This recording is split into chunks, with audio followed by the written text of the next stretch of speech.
All right, the state of the industry. My wife, Patty, and I, who is here somewhere, hi, Patty, we have a friend who says people are different, and some people are more different than others. That's also true about years. Every year is different, but some years are more different than others. And I think this year is one of those years that's a little more different than others. It's been quite a year.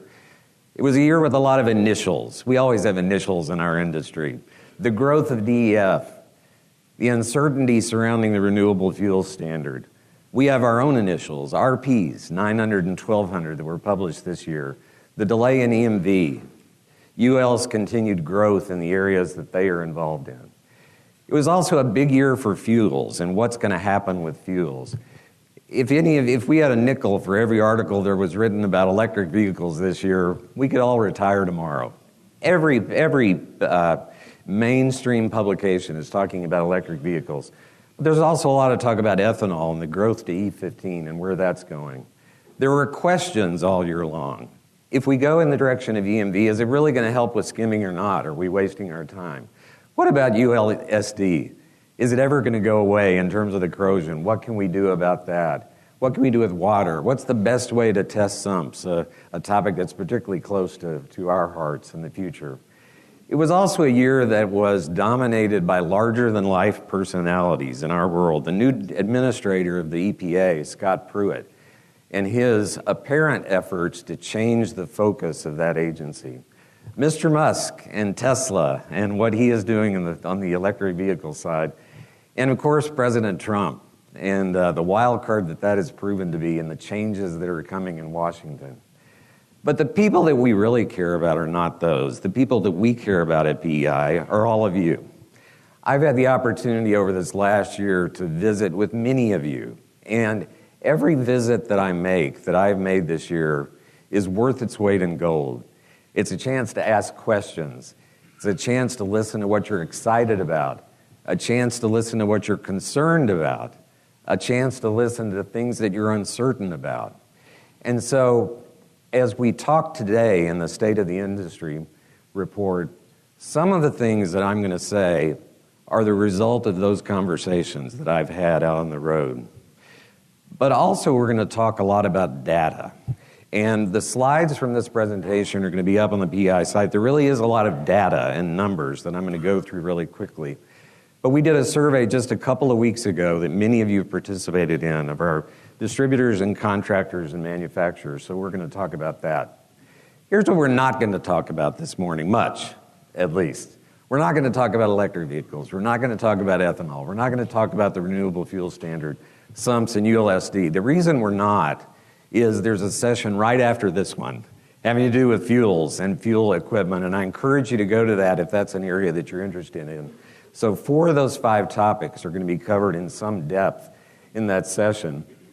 We also had a great session yesterday on SUMPs and some standards related to that. Our friends at UL participated in a session that we had over 50 people at in the PI one-on-one area. So we're not going to cover that today. Let's start with some numbers on the data side. Distributors. There's a big impression out there that PI distributors just do convenience store work. So we ask our distributors, where's your revenue come from? 55% of it is coming from retail fueling operations. You could look at this data in 2 ways. You could say, golly, retail fueling operations is more than half of all the work you do. You could look at it the other way and say, golly, almost half of the work you do is not retail fueling operations. Both of those statements are true, but it's clear from that we are about much more than just convenience stores.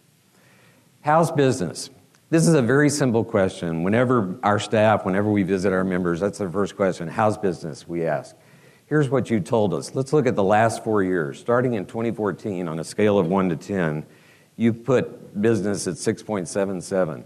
Jumped up to 7.4 in 2015, 7.3 in 2016, and this year it's still holding steady. So on the distributor side, you're very happy with the way things are going.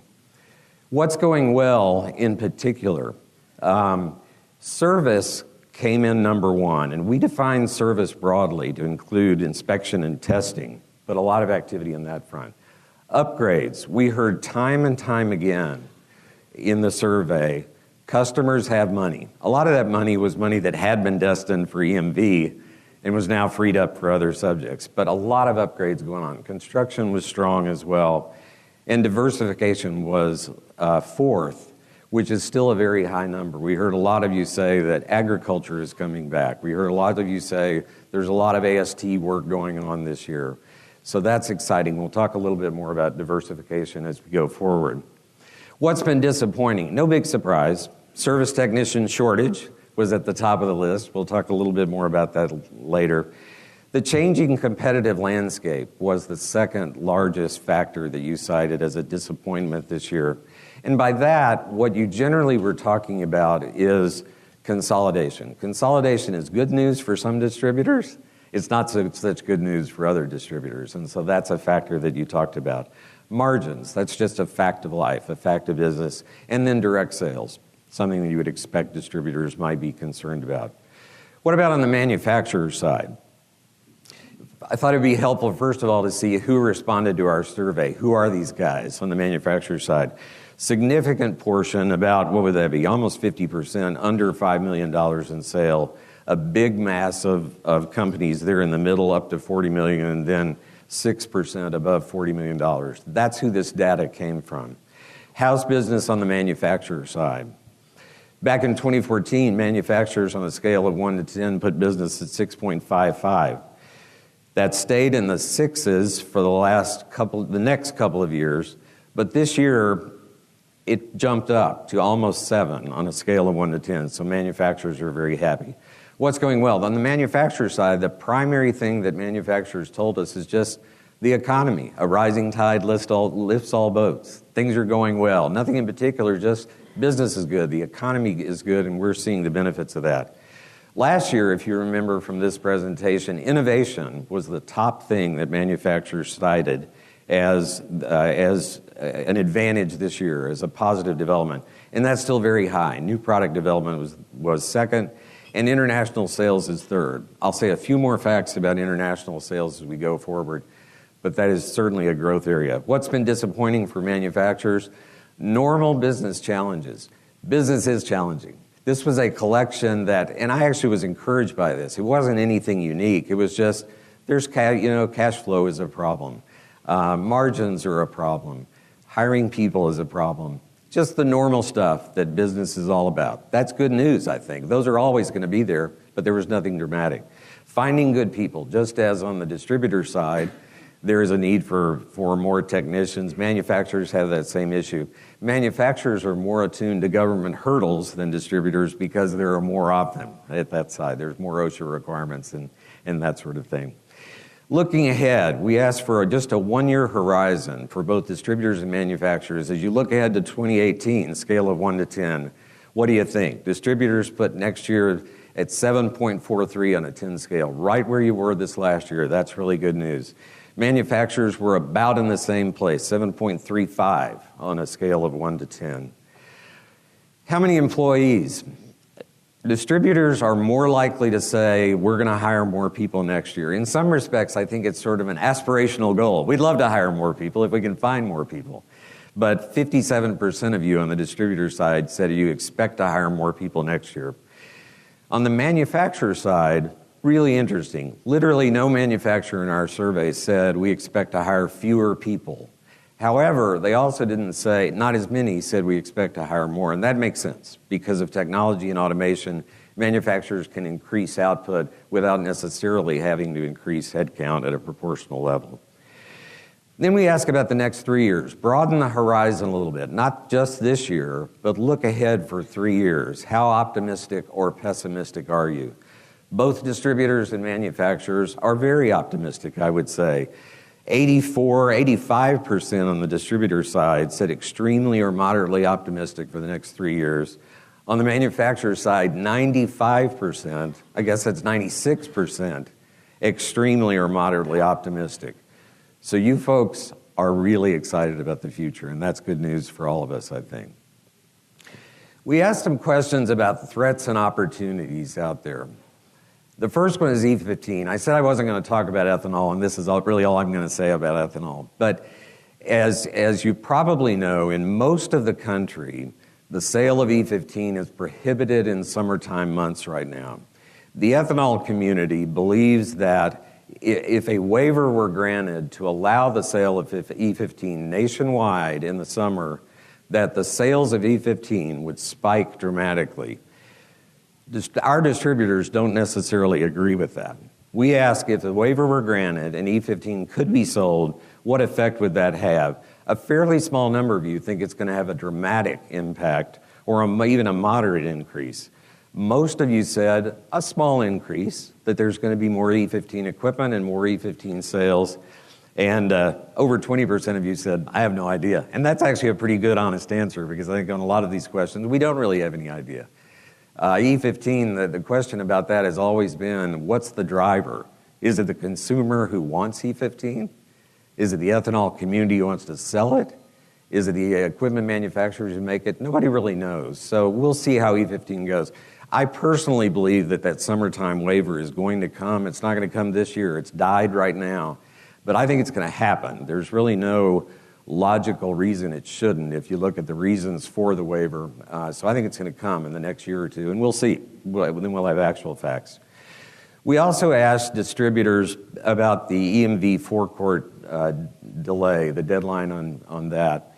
And everybody knows that it has some impact, but to try to quantify that, our distributors told us that delaying until October 2020 the EMV deadline in the forecourt has slowed dramatically or moderately. That would be 70% of you in that category. So it's clearly had a big impact. We also asked distributors to rate the threat on a 1 to 10 scale. These are 4 topics that we just hear a lot about as we're out there. As you look toward the future of your business, how much of a threat are these things? The shortage of qualified technicians is number 1 on the list. On a scale of 1 to 10, it is over a 7 in terms of the threat to the future of your business. Customers doing our work, I put our in quotes intentionally, but that's a threat. As convenience stores in particular begin to bring some of that work in-house, you do see that as a threat, but a moderate threat. You're not extravagantly worried about it. You're at a 5 on a scale of 1 to 10. Remote equipment monitoring and service by manufacturers, a similar kind of thing. Things that are now can be monitored remotely may or may not require a distributor's involvement, even a little bit less. Yeah, it's out there, it's a threat, but there's still ways that you can be involved, and government regulations is an ongoing concern for all of us, I think. We ask a couple of questions about 3D printing on the manufacturer side. And it's interesting. So the last time we asked about 3D printing was in 2015, and you can see in January of 2015, 2.6% of our manufacturers said they were beginning to move in that direction, developing their plans, and almost 16% were already using 3D printing.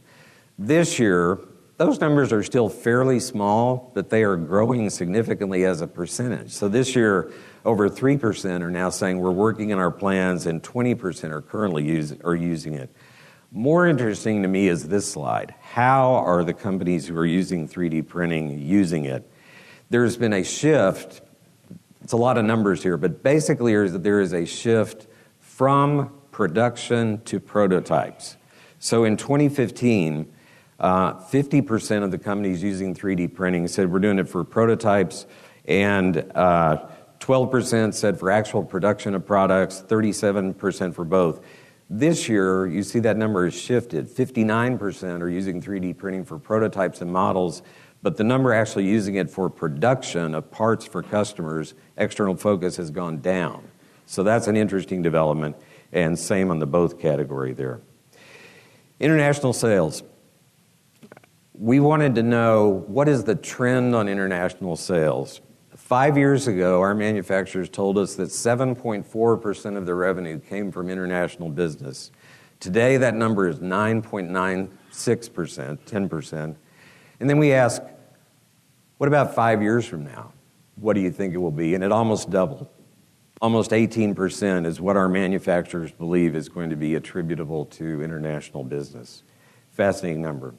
I'm going to close with just 4 slides of things that are on our radar as an association, things that we are thinking about, things that we are wondering, how can we be of service to you as we look ahead? A couple of these might be surprises, a couple of them won't be surprises. Number one is people. Excuse me. As most of you know, last year, PEI created some tools to help with the recruitment, assessment, and training of service technicians. Those tools are out there, videos, an assessment, a screening test, and a training manual. Those tools are out there. They've been well received. They're being widely used. We're hearing good things about it. But your board of directors has now asked us to go deeper and take another look and say, what's next? What, if anything, can PEI do beyond that? And so a new committee has been formed to analyze that. I don't want to prejudge where they're going to end up. There's all kinds of things they might recommend. They may say, we're good. That's all we can do. But there could be online courses. There could be a deeper manual. We'll see. But that's going to be under activity this year. Diversification, I mentioned earlier. Since you are not just doing convenience store work, you're doing other things, PEI's strategic long-range plan has asked us as a staff and the board of directors to look at what else could we be doing. There are some items in the long-range plan that ask us to look at, for example, lubes and lifts. Look at oil change facilities. Are there more things that we could be doing to encourage that kind of business? We're going to do that. And then the other thing I would mention is, one thing that I have heard from you as I've traveled around is that PEI does a really good job with data and facts and statistics about the world as it is now. But you're wondering if there are things that we could do with more of a forward-looking focus about trends and forecasts. And so we're going to see what we can do on that front. International business. You're aware, I think, of the Latin American initiative this year. This year, we were able to have an entire program for our Spanish-speaking and Portuguese-speaking members that involves translation of some sessions, translation of this meeting, a special session just for Latin America, tours of the trade show floor that are translated for those members. But the long-range plan also says, as we move forward in Latin America, that may serve as a template for future international expansion. The board of directors, your board of directors, I think is doing an excellent job of thinking a step at a time, not going crazy, not saying, let's open a PEI office in every country in the world. Wouldn't that be a wonderful thing? Well, that would be a wonderful thing, but that's not going to happen. What can we do, though? We're seeing how Latin America goes, and then we'll see where that takes us as we go forward in other areas. And then the last is tanks. I haven't said anything about tanks in specific, but this is the growth industry. There are so many tanks out there that are nearing the end of their useful life, nearing the end or past the end of the warranty period. There are warranty questions, there are insurance questions. A lot of states are creating more mandates that are going to accelerate the requirement to replace tanks and different tanking system components. Big opportunities ahead in that area, and that's something that I think we're going to try to be attuned to, and I know you will be as well. So my prediction is that over the next few years, as we do the State of the Industry report, we're going to be talking a lot about tanks, and I think there's a lot of opportunities there. Okay, that's it for me. Thank you all so much. Appreciate your patience and your attention, and I'll turn it back to Craig.